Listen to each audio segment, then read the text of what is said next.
Coucou les amis, j'espère que vous allez bien et que vous avez passé des, un bon week-end et que bah, nous on est déjà mardi donc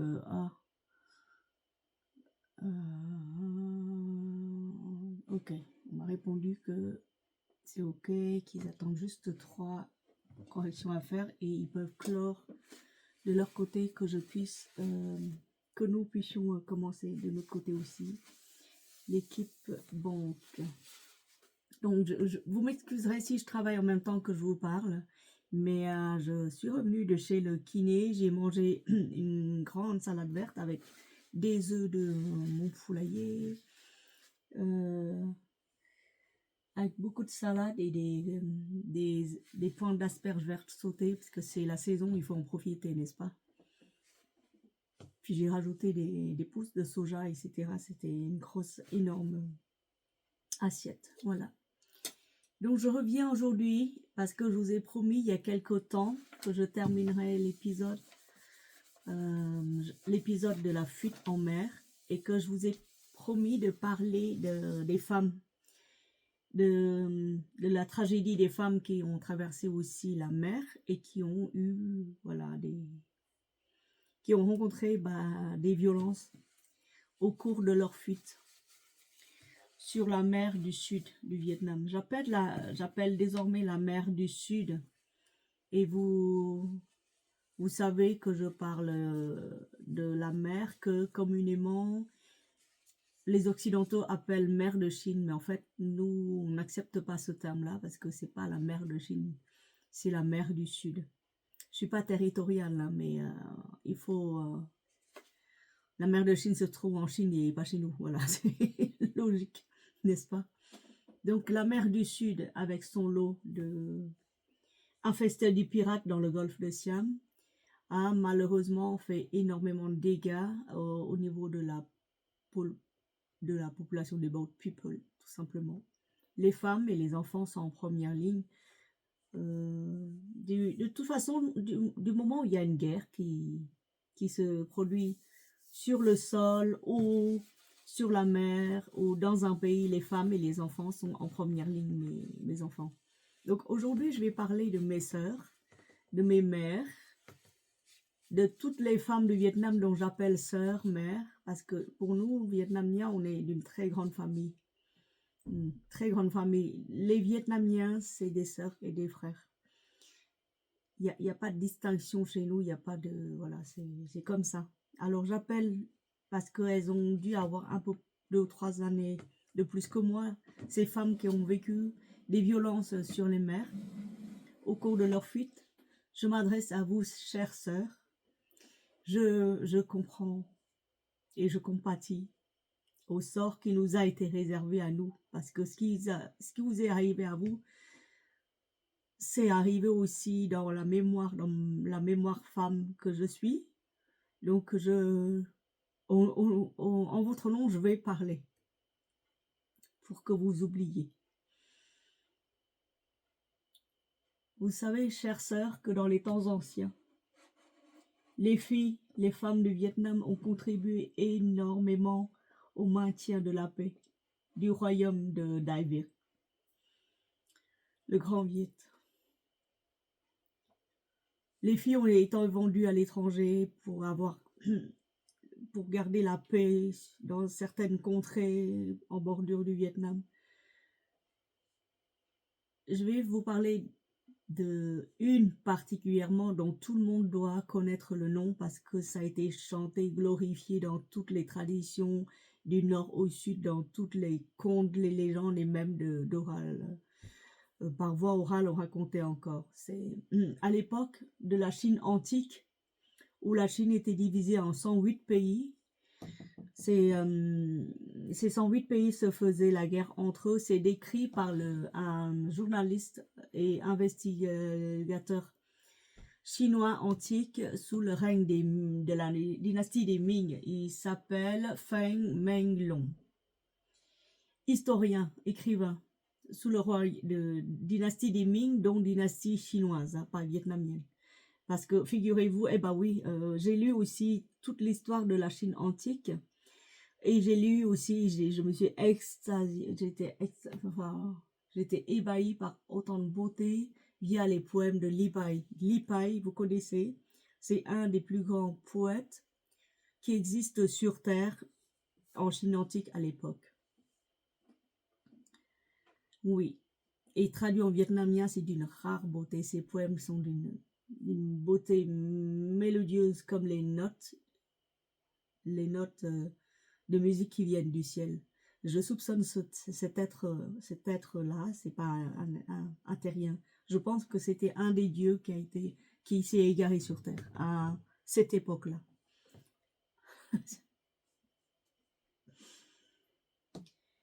Oui. Donc oui, Li Pai, cherchez Li Pai, Li, L-I-P-E-I. Donc, un historien de la dynastie des Ming, il s'appelle Feng Mengkong, il a écrit les chroniques des royaumes d'Ouest Zhou. Chez nous, on appelle Dongzhou les Huac. C'est des chroniques de guerre. De toute façon, 108 pays se faisaient la guerre entre eux. Tout au nord, sur toute la partie de la Chine. Et dans ce royaume-là, dans ces 108 pays, se trouve un royaume qu'on appelle le Viet, un royaume Viet. Ce royaume-là, ces Viet-là, ces Vietnamiens vivaient déjà en Chine à l'époque antique, à l'époque où les rois se battaient entre eux, où le dictateur qu'on vient décrier et l'empereur Qin, que nous on appelle Tang Te Wan, c'est lui qui a construit la muraille de Chine et qui a noyé du coup 20 millions de travailleurs morts. Voilà. Donc du coup, les 108 pays se battaient entre eux. Là-dedans, il y a le royaume des Viet. Les Viet. On appelle les Bat Viet. Les Bat Viet. Bat Viet. B-A-C-H, c'est pas les Bat, c'est des Bat. Bat Viet. C'est une autre tribu des Viet du Nord, proche à l'intérieur des terres des Chinois. Et au sud de la Chine, à la frontière, vivait une autre tribu, la tribu des Larvirs, dont sont issus la lignée des 18 rois Hong, qui ont régné sur le Vietnam, pareil, dans la paix la plus absolue, avant d'être attaqués, avant d'être trahis de l'intérieur. Donc il y a deux Viet, un au nord, l'autre au sud, et le nord se battait contre un pays voisin qui s'appelle les Ngo. Ngo Phu Sai s'appelait. Et ici, c'est Viet Cao Tien, le roi des Viet. Il a été capturé puis emprisonné au pays des Ngo. Et pour acheter sa faute, soi-disant de dissident, et il devait leur fournir de la main-d'œuvre et de la soierie, beaucoup de trésors, et notamment des beautés viettes. Les beautés viettes à cette époque-là. Le royaume Viet s'étendait sur le royaume Viet du Nord, s'étendait sur partager la même rivière, et puis c'est quelque part, je vais vous dire où c'est. Virk.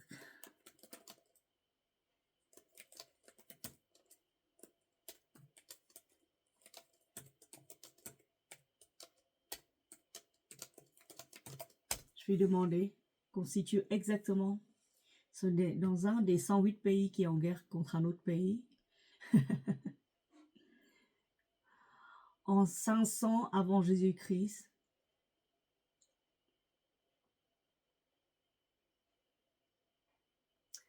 C'était basé non loin de Shanghai. Bah oui, c'est proche du Vietnam. Shanghai, donc vers le sud.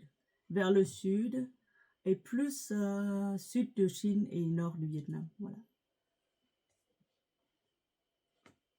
Shanghai. Sur la rivière Tirian. Et donc ce roi a été emprisonné par l'autre roi chinois, son voisin. Ployé sous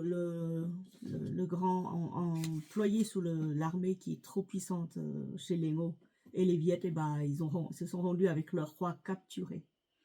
Et pour se préparer à la vengeance, eh ben, il a choisi parmi la population de son pays, bah, une vingtaine de beautés, dont une qui surpassait en toute, qui surpassait en tout point toutes les beautés de tous les royaumes de Chine et des Vietnam réunis. Donc voilà. Et quand elle apparaît sur le bateau qui l'a menée de l'autre côté du fleuve pour aller dans l'autre pays en tant que tribu de guerre, toujours les tribus de guerre, les soldats, ils oubliaient qu'ils étaient tellement elle était belle. Ils ont cru à une apparition de la déesse de la lune elle-même. Et Li Pai,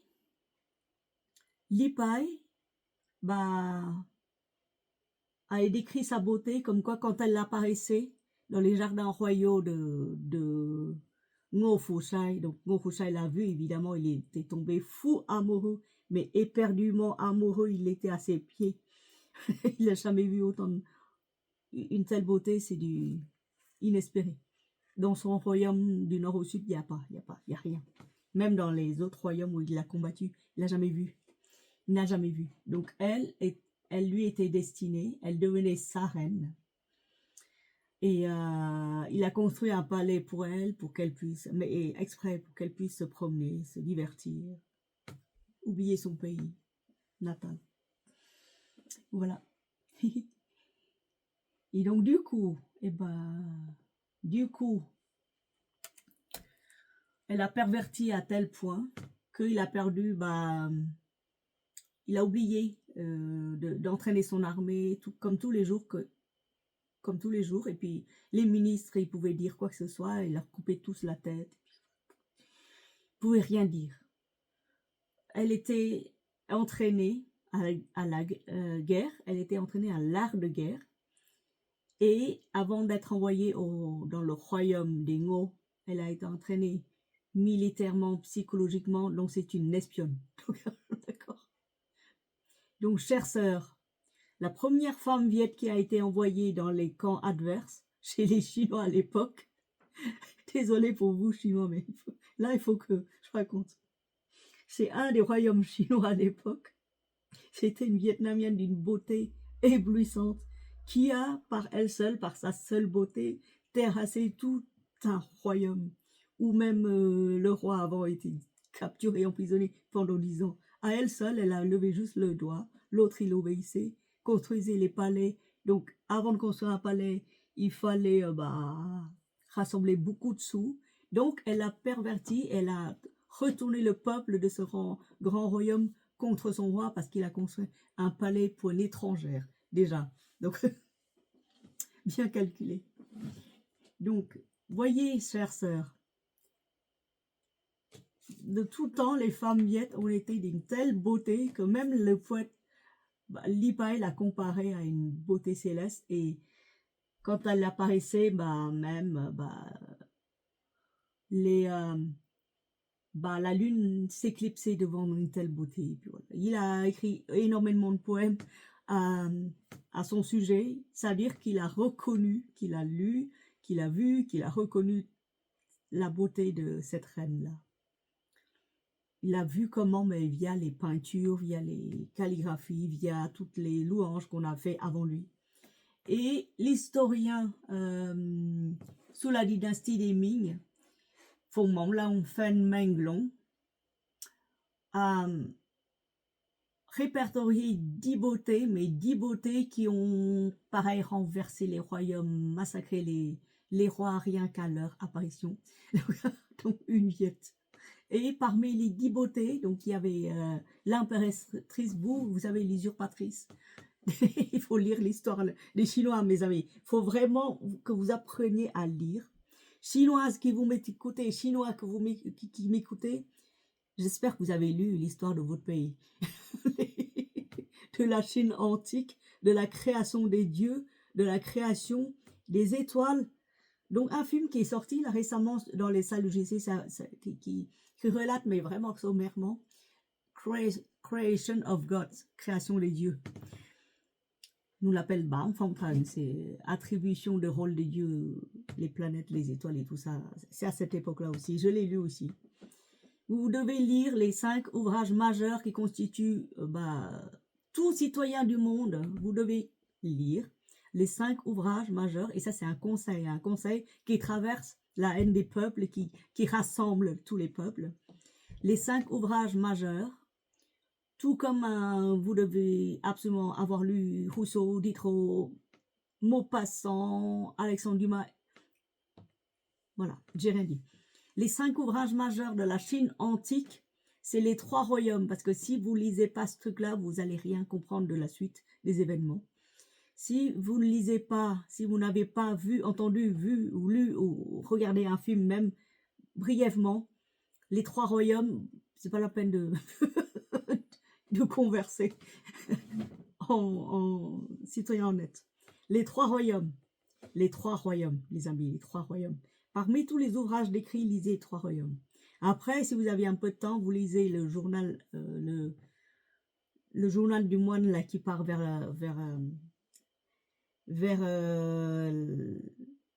l'ouest, voilà, vers l'ouest, au pays du Tibet, au pays de l'Himalaya, pour amener les sutras de Bouddha, les sutras du cœur. Après, vous devez lire la création des dieux, l'attribution des rôles des dieux qui gouvernent actuellement les sphères célestes. Après qu'il y a encore, il y a plein de trucs à lire, mais très heureux, là, les 108 héros qui, dans la Chine antique, pareil, qui se sont soulevés en protestation de la pourriture gouvernementale chinoise à l'époque. Voilà, déjà, il y avait ça, déjà. Et le 5e, j'ai oublié, mais je l'ai lu, donc il faut que je trouve, chercher les 5 joyaux, ou les 5 ouvrages à lire, absolument, les ouvrages de la Chine antique, vous allez voir, il n'y a que 70-80 volumes, vous les avalez tous. Pour moi, vous commencez là, vous terminez dans 6 ans, mais c'est pas grave, au moins vous êtes au courant des choses. Au moins, face à un Chinois ou face à une Viette comme moi, qui vous sort des trucs, vous n'allez pas être oui, non, je suis désolée, je ne sais pas de quoi tu parles. Non, amis chinois, vietnamiens, thaïlandais, cambodgiens, tous de l'Asie du Sud-Est, ou même mon prof qui a enseigné, c'est pas étonnant, il a enseigné l'intelligence économique à l'école de commerce et de gestion où j'étais. Et lui, il a lu les 3 royaumes et l'art de guerre de Sun Tzu, voilà. Donc oui, c'était un français. Donc voyez on doit s'instruire, on doit se cultiver absolument. Tout ce qui concerne la Chine antique, c'est ouvrage majeur. Donc je reviens à mon ouvrage majeur, l'historien majeur qui s'appelle Dam Kyo Lerwak. Dam Kyo Lerwak, les chroniques des pays de l'Est. Là-dedans, dans ces pays-là, se battaient plein de pays, donc un Viet et un Chinois, comme d'habitude. Le Viet, pour apaiser la peine du Chinois et pour lui donner en tribut de guerre, parce que quand on perd, on paye, il lui a fourni une beauté qui a détruit du coup son royaume en un clin d'œil, mes amis. En un clin d'œil, je crois qu'en 5 ou 6 ans, elle a réussi à le pervertir tellement que le peuple s'est retourné contre lui parce qu'il ramassait de plus en plus de sous pour satisfaire les besoins de sa reine. Voilà, c'est comme ça. Voilà. Donc l'histoire, la première femme viette qui a mis le pied sur le sol chinois, qui a perverti un royaume de Chine, de Ngo. Alors je ne sais pas si c'est chinois ou je ne sais plus trop, mais je crois que c'est chinois là, à l'époque. Donc le Viet, il perdait la guerre, donc qu'est-ce qu'il fait? Il emmène une femme là-bas pour pervertir le peuple, pour détruire un royaume sans lever une seule armée. Voilà, la première femme, la première beauté. Li Pai a chanté sa gloire et sa beauté. Feng Monglong, Feng Monglong sous la dynastie des Ming, c'est tout récent, hein, c'est pas loin, a classé 10 beautés dans la Chine antique, a répertorié les 10 beautés qui ont marqué l'histoire de la Chine antique, dont il a placé Tai Thi, notre héroïne du Viet, le Bat Vir, le royaume nord du Viet, Il a classé cette beauté parmi les 10 beautés au-dessus de toutes les beautés de la Chine antique, au-dessus des 10. Donc c'est la première Miss Vietnam. Et de tout temps, vous savez, les femmes viettes sont très belles. Elles sont très très belles, mais d'une beauté. Et lors de la conquête des rois Nguyen le long du sud, ces rois-là ont dû présenter tour à tour les beautés de leurs princesses, leurs filles, leurs cousines de sang royal au royaume du sud, tout le long de leur conquête, pour acheter les terres, pour raser des royaumes. Oui. Donc vous, filles vietnamiennes, c'est pas étonnant qu'on vous fasse du mal. C'est pas étonnant du tout que quand vous allez en mer, on vous voit, on vous violente. Ne vous lamentez pas là-dessus. Je comprends votre peine, je compatis et je prie pour que toutes les âmes qui ont été mais vraiment massacrées, violentées, trouvent enfin leur paix. Première Miss Viet sacrifiée au Royaume du Nord. Donc du coup, quand il a gagné la guerre, ce royaume Viet du Nord, il a tué sa beauté, il l'a ramenée au pays, mais au lieu de la glorifier en tant que reine, il a peur que la beauté, elle use de ses pouvoirs encore, mais d'une beauté éternelle pour pervertir son royaume, ses généraux, et il a tué, il a fait disparaître. Oui. Par la suite, son royaume a été détruit de nouveau, mais massacré cette fois-ci, et les peuples Batvir, le peuple du nord de ce Vietnam-là, de ce Viet, c'est pas encore le Vietnam, ce Viet, s'étaient réfugiés dans le sud et allaient demander de l'aide, et se réfugier, accepter le roi du sud, du Vietnam, du sud de la Chine, donc du nord du Vietnam, à la frontière, et bien se sont mélangés à la population du sud pour donner l'arvère. À l'époque, ça s'appelait Van Linh, le pays de la culture et de la prospérité. Je vous l'ai déjà parlé dans un des précédents chapitres. Dans le Vietnam, Bat Vir au nord, l'arvère au sud. Les deux grands majeures familles du Viet, après la guerre, ils se sont réunis de nouveau. Ça a donné ça a renforcé la population de Van Linh à l'époque, qui était déjà assez puissant. Les royaumes du Nord commençaient à craindre le Sud. Voilà. Et par la suite, vous connaissez l'histoire de la Chine.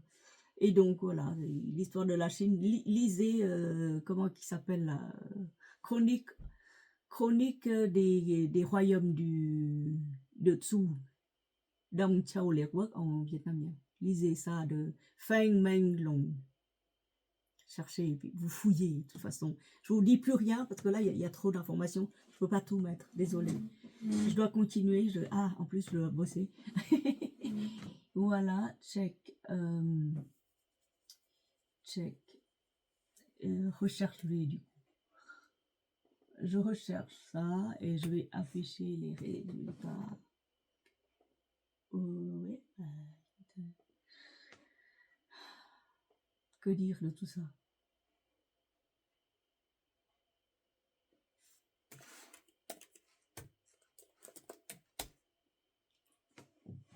Ouais. Donc c'est pas étonnant que les filles du sud, les Viettes sont... C'est pas étonnant, quoi. C'est pas étonnant que les filles du sud soient convoitées, puis on les massacre sur les mers dès que l'occasion se présente. Parce que les filles du sud Vietnam, les filles du sud de la Chine, donc de tout le Vietnam, sont réputées pour leur beauté. Leurs traits réguliers, leurs trucs, je parle pas de moi, ne me regardez pas comme ça. Et actuellement encore, quand les Taïwanais cherchaient femmes, ils visent d'abord le Vietnam avant d'aller ailleurs. Pareil pour les Chinois. Donc oui, Oui, chère sœur, vos cris ont été entendus. Vous avez été violentés, mais de façon, même par le Nord, par votre propre frère. Sur votre propre sol, vous avez déjà été violentés. Regardez le film, essayez de l'avoir quelque part, qui s'appelle Entre ciel et terre, d'un Oliver Stone, réalisé il y a 11 ans. Vous allez voir de quoi je parle.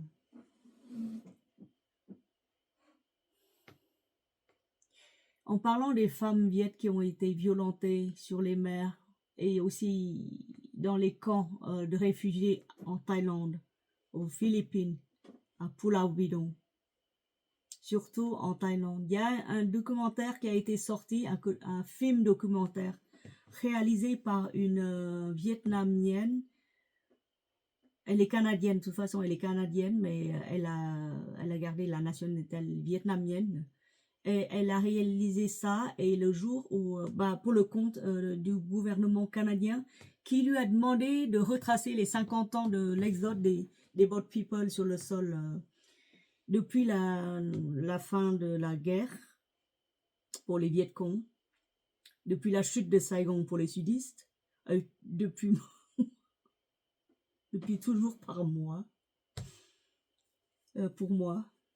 Et il a réalisé ce documentaire pour le compte du gouvernement canadien. Alors pareil, il a pris son équipe constituée de musulmans, de bouddhistes. Enfin, dans son équipe, il y a plein de monde, des jeunes qui ont toutes différentes religions, différentes origines. Ce jour-là, elle a dû tourner en Thaïlande. En Thaïlande, en plein jungle de Thaïlande, sous un cagnard de 50 degrés. Et elle se souvient encore d'un de ses coéquipiers qui demandait à aller se rafraîchir dans un ruisseau au bord de l'eau, là où il tournait parce qu'il n'en pouvait plus, il était à jeun, il devait jeûner pour son ramadan. Elle se souvient encore. Et quand elle a vu les survivants, quand elle s'est approchée des vieux camps de réfugiés qui étaient fermés là. Le documentaire, il était sorti il y a un an et demi. Hein. C'est pas loin. Hein. C'est pas il y a 20 ans. Hein. C'est pas loin. L'an dernier, j'étais allée le voir en avant-première avec ma fille dans un temple bouddhiste à Ivry, qui est au Canaan à Ivry. Et quand j'ai vu les images, je me suis dit, ça passera jamais sur YouTube. C'est pas la peine, ils vont le censurer. Des images tellement violentes, mes amis. Horrible, mes amis. Horrible. Donc voilà. Voilà où on en est. Voilà ce dont je voulais parler. C'est triste, hein, c'est d'une violence inouïe, mais sachez que les femmes viettes ont été déjà utilisées depuis la nuit des temps pour échanger les royaumes, pour pervertir les royaumes, pour noyer les royaumes, et après on les massacre parce que apparemment c'est des sorcières. Donc oui, la société est comme ça dans l'ancien temps, c'est comme ça. Horrible mes femmes, horrible mes sœurs, horrible. Donc, je ne sais pas si ce documentaire va passer un jour. Donc, elle a raconté comme quoi elle a parcouru les vieux camps de réfugiés et à l'approche de ces camps où elle voyait des montagnes vous savez, des tombes où on a mis presque 1000 personnes enterrés là et qu'on a mis une stèle commune, disons comme quoi la population locale en Thaïlande disait que il n'y avait pas assez de place pour les enterrer parce qu'ils venaient de la mer et la plupart étaient déjà morts. Et les pirates qui sillonnaient les côtes de la Thaïlande et qui violentaient nos femmes.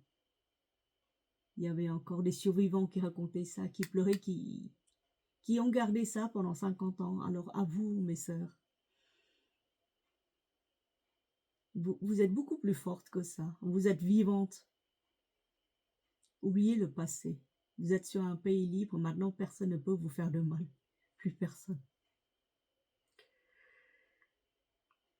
Je suis désolée, mais Après cet épisode, je crois que j'ai prié pour recouvrer un peu de force et de santé parce que là, j'en peux plus après tout ça, j'en peux plus.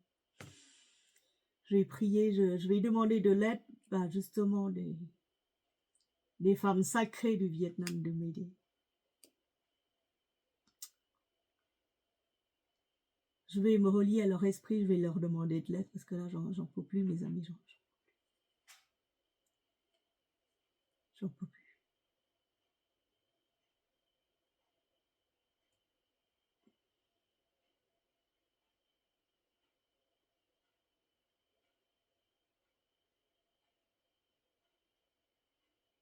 Puis les survivants racontaient comme quoi, et je vous promets que c'est le dernier témoignage. Les survivants racontaient comme quoi dans les camps de réfugiés thaïlandais, toutes les nuits, les gardes, les soldats venaient et raflaient les femmes. Ils les raflaient. Ils les raflaient, ils les emmenaient, puis ils les rendaient au matin. Il y en a qui sont revenus, mais en état déjà cadavérique parce qu'elles ont été déjà violentées une vingtaine de fois au cours d'une même nuit.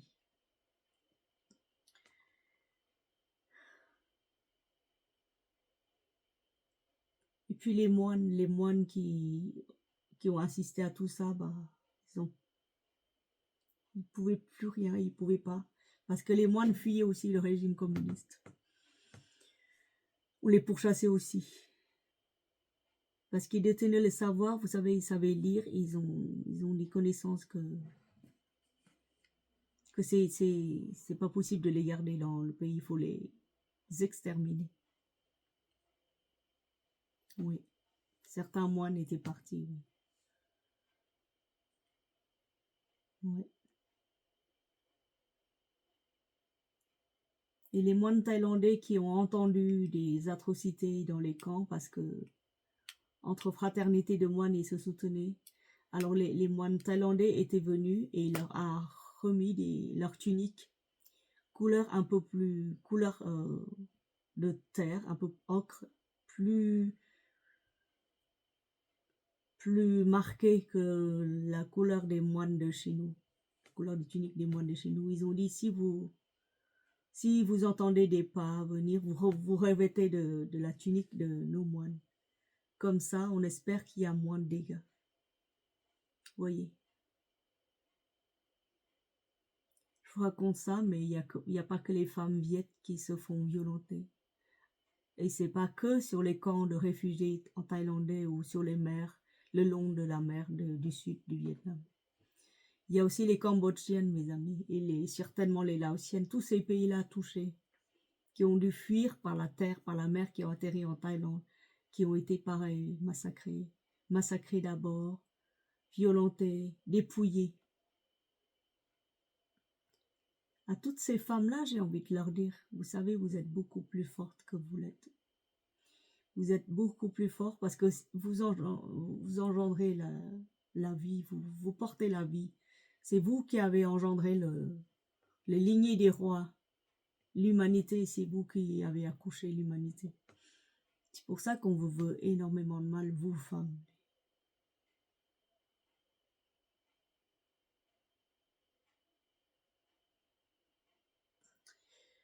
Oui. Alors, à chaque fois que vous avez du mal à vous défaire de quelque chose, de ces souvenirs-là, à chaque fois que vous pliez genoux, que vous êtes dans le plus grand des désespoirs, sachez qu'il y a des gens qui veillent sur vous énormément. Je parle des deux reines qui ont osé se soulever contre l'ennemi en l'an 40 après Jésus-Christ. Les deux reines, les sœurs Trung, leurs maris ont été massacrés par l'ennemi en place qui était les Chinois. Donc elles se sont soulevées, elles ont soulevé les armées contre l'ennemi. Elles ont instauré un royaume pendant 3 ans, un royaume de paix sur terre. Elles ont libéré le pays et chassé l'ennemi qui était en place, le gouverneur qui était en place. Et elles l'ont chassé hors de leurs frontières. du Vietnam. Par la suite, ils sont revenus en nombre, en très grand nombre. Ils ont mis 3 ans à abattre son armée et à réussir à lui transpercer mais de millions de flèches.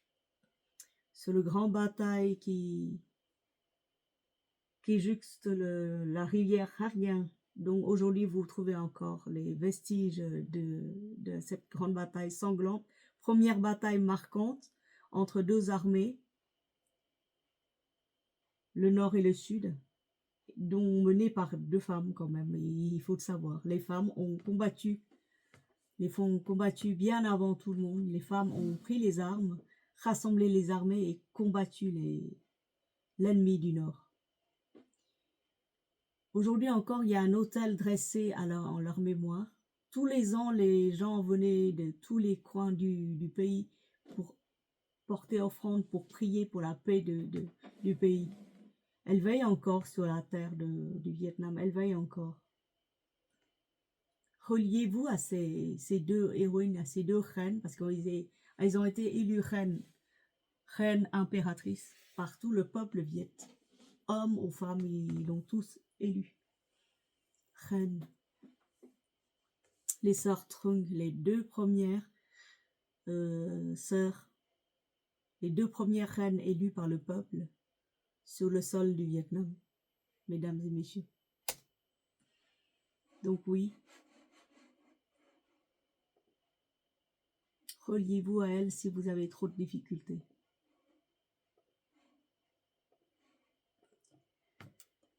J'ai entendu d'autres, des récits plus poignants que les uns que les autres, mais je ne peux pas tous vous les relater ici aujourd'hui. Sachez qu'il y a eu des luttes meurtrières dans le passé, particulièrement en l'an 40 après Jésus-Christ, sur la terre de Harbin, et ils ont péri au bord de la source de Cam Khe.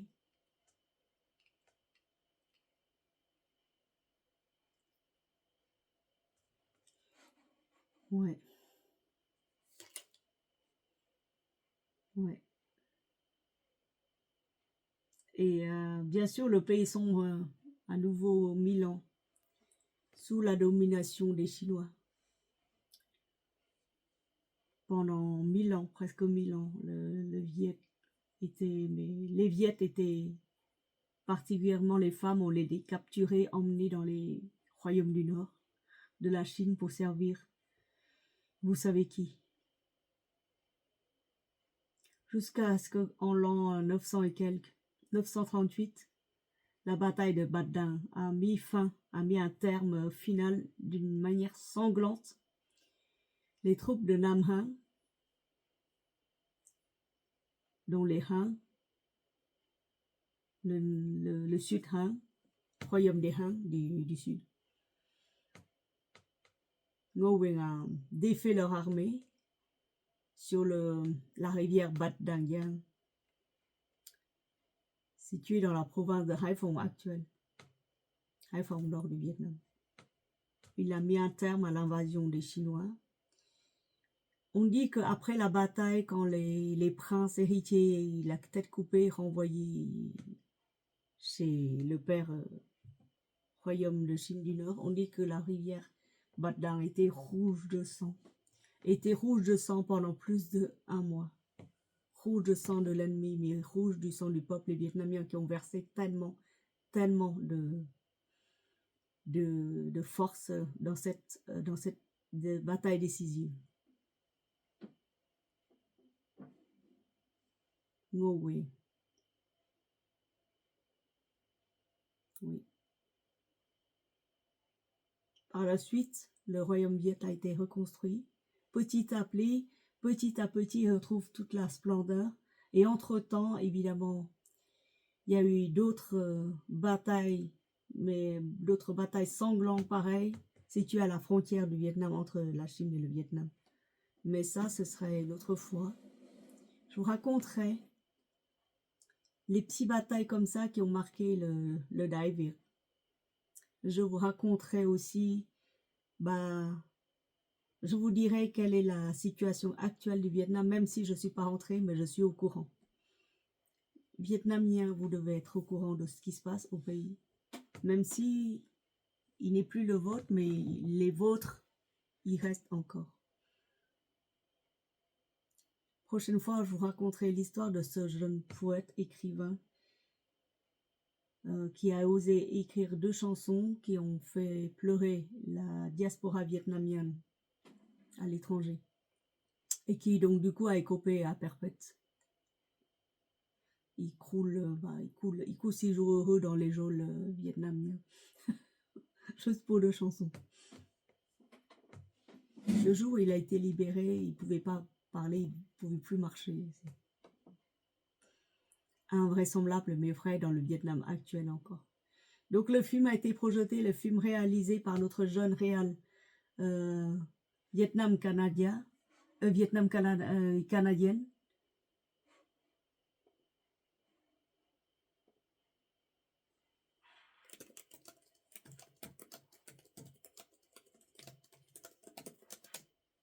En avant-première, j'étais allée le voir. Bon, c'est sûr que ça vaut pas un Oliver Stone.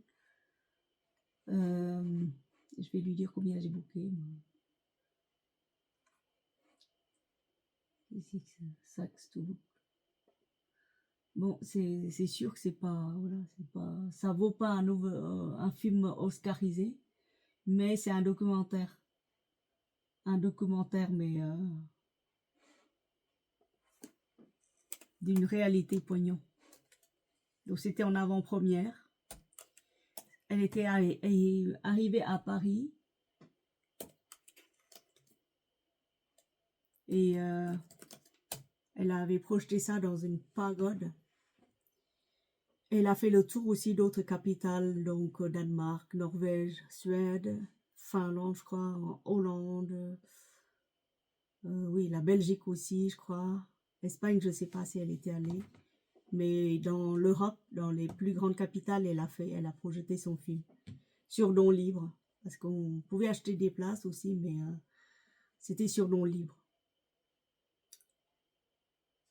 Et bah, vous imaginez bien que sa tête, je pense que sa tête est mise à prix après cette projection. Parce que le jour où elle a projeté ça, enfin le jour du tournage sur les camps thaïlandais, elle avait plus de sous pour payer les figurants, elle avait plus de sous pour payer la maison de production des rushs, enfin les images en Thaïlande. Et imaginez ce qu'ils ont dit les Thaïlandais à notre jeune réal. Elle leur a dit, eh ben écoutez, vous gardez tout, s'il vous plaît, vous gardez bien nos choses, toutes mes archives et tout ça, parce que c'est très précieux ce que j'ai là. Je retourne au Canada parce que là, je dois rentrer et puis monter encore finaliser parce que le temps presse. Alors, elle n'a pas dormi, évidemment, pendant 3 ou 4 mois. Dormi très peu, je crois 2 ou 3 heures par nuit, pour pouvoir monter son documentaire. Pendant 6 mois, elle a tourné, elle a fait des archives, elle a descendu des milliers et des milliers de pages et regardé des milliers d'heures d'archives pour pouvoir construire son documentaire film. Donc, elle a dit à la société thaïlandaise, production de prod là-bas, elle a dit, bah écoutez, gardez tout là, gardez tout ce que j'ai tourné, que j'ai filmé, que j'ai monté ici, parce que j'ai pas de sous là pour vous payer, parce que je suis à court de ressources.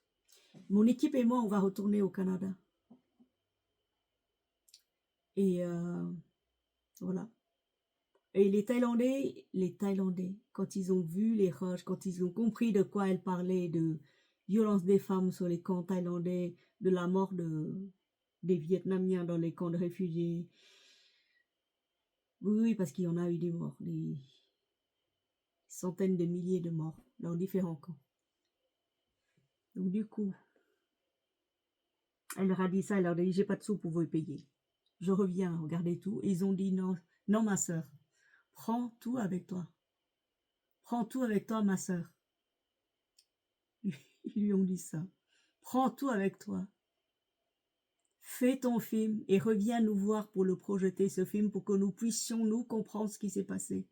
Parce que les Thaïlandais non plus, ils n'ont pas compris ce qui s'est passé. Pourquoi il y a autant de viols? Ils ont compris qu'il y a des camps. Pourquoi il y a autant de violence envers les femmes, envers les enfants, envers même les hommes? Alors les hommes, je vous dis pas, ils ont vu aussi des vertes et des pas mûres. Hein. Donc oui. Alors ils ont dit non, prends tout, rentre chez toi, tourne ton film et quand tu auras des sous, tu nous paieras plus tard. C'est pas un problème plus tard. Nous, on n'est pas riches, mais on peut t'aider. On peut t'aider comme ça. On n'est pas vraiment riche, pas vraiment. Roule pas sur l'or, mais on t'aide comme ça, de l'autre manière. On t'aide parce qu'on sait de quoi ça parle, ce film, et nous, ça nous touche énormément.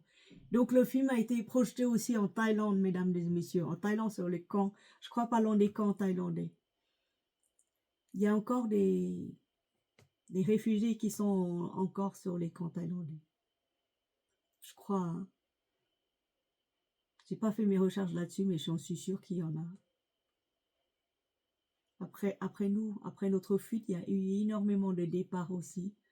Il y a eu fermeture des frontières au niveau européen, donc ils peuvent plus demander refuge. Ils sont restés là où ils étaient, c'est-à-dire sur les camps. Certains sont morts dans ces camps-là.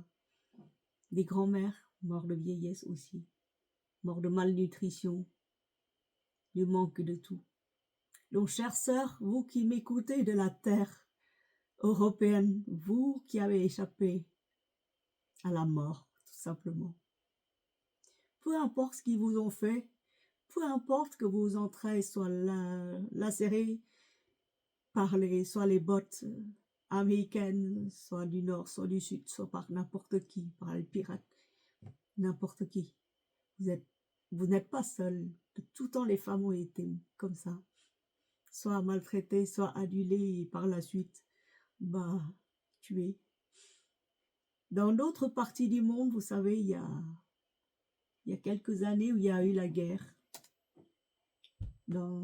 Chez les Tutsis, ou je ne sais plus trop, entre pays Afrique noire. Pareil, ils sont venus, les hommes étaient venus, puis ils ont attrapé les femmes, ils ont massacré les enfants, et ils ont violenté les femmes et ensuite coupé leur partie nourricière, c'est-à-dire leur poitrine, pour empêcher que, si elles survivent, pour empêcher qu'elles nourrissent leur progéniture. Vous voyez, dans d'autres parties du monde, on maltraite énormément les femmes. Je crois que dès qu'il y a un truc qui va pas, c'est elles les premières à en subir.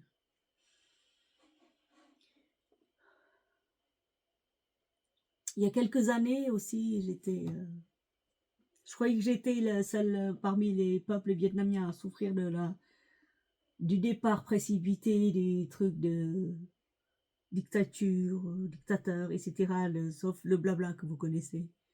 Et j'ai atterri en classe de 3e A, ou je crois, oui, 3e A, dans un collège en Alsace.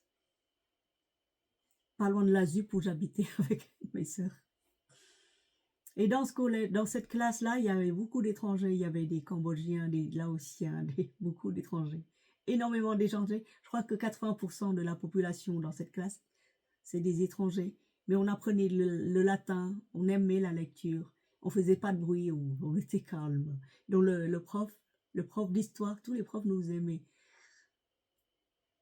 Et un jour, il y a eu une très bonne nouvelle pour les Roumains. Roumains, si vous m'écoutez, je parle aussi pour vous dans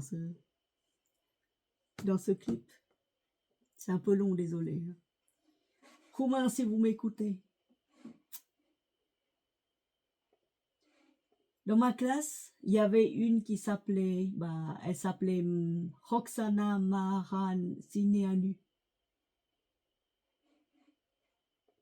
Vous connaissez le nom, hein? C'était une ancienne, je crois, ministre du sport, parce qu'elle avait gagné 2 ou 3 médailles d'or aux Jeux Olympiques en natation, parce qu'elle nageait tout le temps. Elle nageait tellement, elle était jeune à l'époque, on était tous jeunes, je devais avoir 16 ans. 15 ans, 16 ans par là. Elle nageait tellement qu'un jour, elle est venue en classe. Elle nageait le matin très tôt. Elle est venue en classe avec des cheveux, mais mouillés, bouffés. Et moi, je dis, tiens, donne-moi ta tête, donne-moi tes cheveux, je vais t'arranger ça. J'ai pris ses cheveux, j'ai tressé 2 nattes africaines. Et depuis ce jour, quand elle me croise, elle fait, tu veux pas me faire mes nattes? Roxana. Donc, j'étais dans la même classe que votre ministre de sport, favori à une époque. C'était dans les années 90. Et un jour, elle est venue, mais avec une joie immense. Et nous aussi, on a fait la fête avec elle. Ceausescu, le régime du dictateur était tombé dans les années 90. Juste après, je crois, la chute du mur de Berlin. Oui, c'était dans ces années-là aussi. Donc oui, autre temps, autre lieu. Il y avait beaucoup de peuples qui souffraient énormément et qui fuyaient. Donc elle a fui la Roumanie avec toute sa famille en terre de France. Ils se sont réfugiés. La Roumanie à l'époque n'était pas encore dans n'était pas encore dans l'Union européenne. Elle y est ou y est pas, je m'en souviens plus. Là maintenant, là, je suis paumée, mes amis. Mais alors paumée. Avant, il y avait que 6, donc ça allait encore. Là, il y en a trop. Là, j'en peux plus. Vous m'excuserez. Hein. Dans ma tête, il y a tellement d'histoires de tous les pays, de toutes les nations, de toutes les religions, que des fois, bah, tout se mélange et je sais plus ce que j'ai dit. Vous me pardonnerez, en plus, je bosse. Et j'ai bossé hier très très tard. Et là, je bosse encore parce que c'est pas fini, parce qu'on me dit, est-ce que tu as fini? Non, pas fini. Oh. J'en profite pour travailler, pour parler en même temps, parce qu'après, j'ai pas le temps. Oui, voilà. Donc, j'en étais où là? Là, c'est OK. Là, c'est OK. Et oui. Donc, oui, elle a chanté la paix ce jour-là. Elle a dansé. Nous, on a dansé avec elle. On était encore en histoire. C'était dans la classe de histoire sous la direction ô généreuse de monsieur Meyer. Très gentil prof. Il enseignait l'histoire comme pas deux. On aimait l'histoire grâce à lui. L'histoire de France. L'histoire de tous les peuples. Donc ce jour-là, je m'en souviens encore, elle a récité le Notre Père en version latin. Parce que si vous savez, les Roumains, ils parlent, mais en consonance latin, je crois, la prière de Notre Père, c'était récité en latin et ça m'a ébloui. On apprenait le latin déjà, on avait 2 années d'expérience en latin, mais quand on l'a entendu réciter pour la première fois le Notre Père en latin, on était là, ah, ah, ah, oh que c'est beau, oh là, incroyable, magique. Merci, merci Roxana. Ceausescu était tombé. Régime dictatorial aussi, mesdames et messieurs. Donc les Viettes ne sont pas seuls à fuir leur pays. Les Cambodgiens aussi. Les Laotiens, je pense que pareil.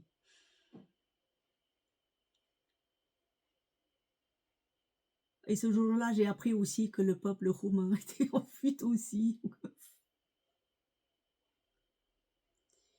Chez nous, on dit « Honore ton père et ta mère ». Et chez les musulmans, ils ont un dicton, une phrase qui dit « Au pied de la mer se trouve le paradis ». Au pied de ta mère se trouve le paradis. Donc ils honorent déjà leur mère. Toutes les religions, tous les pays du monde honorent d'abord leur mère, leur père. Il n'y a que les Vietcong qui n'honorent personne, mes amis. Je sais que ma tête sera mise à prix aussi, que je suis recherchée, wanted, quelque part, quand ils entendront cette chanson. La chanson que je vais vous passer demain. Alors celle-là, elle va détruire tous les royaumes, s'ils entendaient, s'ils comprenaient le sens. Je n'appelle pas à la révolte, attention. Je suis zen, pacifique. Mes maîtres les plus marquants, c'est des maîtres zen. Vous voyez, morts et vivants. Voilà. Et mes amis, les meilleurs, je crois que c'est des étrangers, donc chinois, thaïlandais, j'en ai une, non, j'en ai 2. Cambodgien, j'en ai une qui va chez les Nordiques, qui habite là-bas, qui enseigne le français aux petits blondes là-bas. J'ai beaucoup d'amis chinois, énormément. Mes parents, ils ont que des amis chinois, ils n'ont pas d'amis viet. Enfin, ils ont très peu d'amis viet. Les amis viet, ils considèrent comme leur propre famille. Donc, les amis chinois, ils en ont plein. Mais plein à ras-bord. Ils parlent chinois, mes parents. Hein. Ils causent chinois. Ils connaissent le canton. parce qu'ils avaient habité Saigon à un moment donné, ils avaient des patrons saigonais, chinois, cantonais, ils mangeaient à leur table, voilà. Donc voilà, voilà. Sachez que la Chine antique, quelque part, il y a un royaume qui s'appelait le Viet, le Bat Viet. Donc les survivants, ils ont été intégrés à une société chinoise. Donc sachez, chers Chinois, que parmi peut-être vos proches, il y a un Vietnamien dans le rang. Donc nous ne sommes pas différents. Nous sommes tous issus de la même race.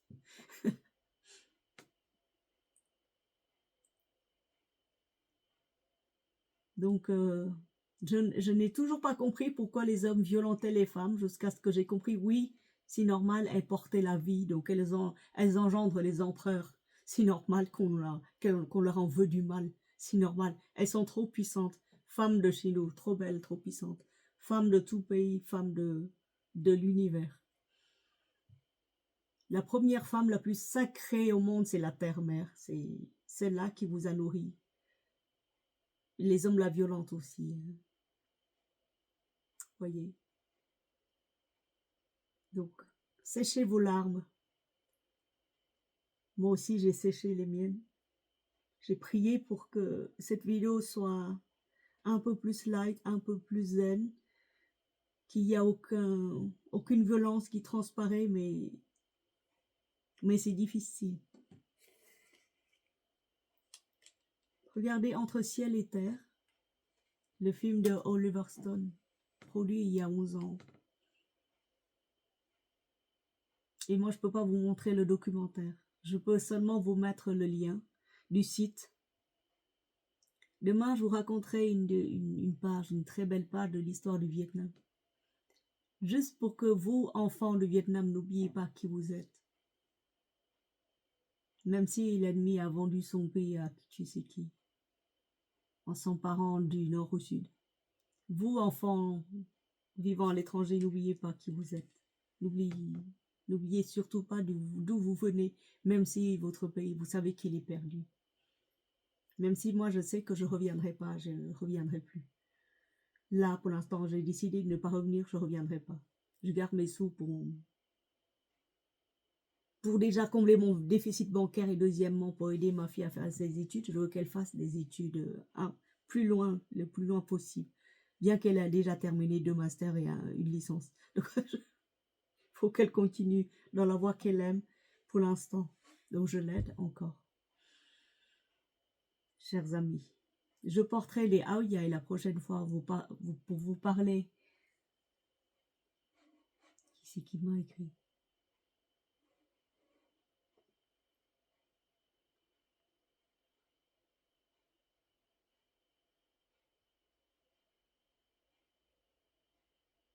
Non, ils se conversent entre eux et puis ils me mettent en...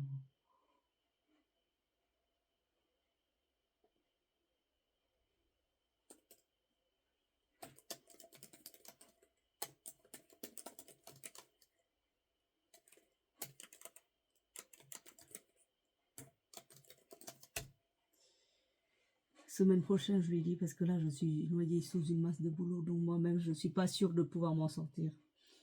Oui.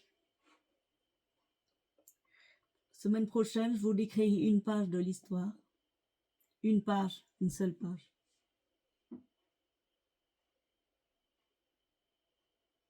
Et pour les fois prochaines, si vous êtes intéressé par l'histoire du Vietnam, écrivez-moi. Parce que là, j'ai déniché pour vous un trésor de trésors, le plus grand des historiens, professeur émérite, docteur, etc. et tout blabla. Il a enseigné dans les lycées à Paris, juste après la guerre. Il a appris l'équivalent du latin de chez vous, mais en vietnamien, c'est de l'ancien viet. Il a appris, il connaît exactement le chinois, la calligraphie et le parler chinois.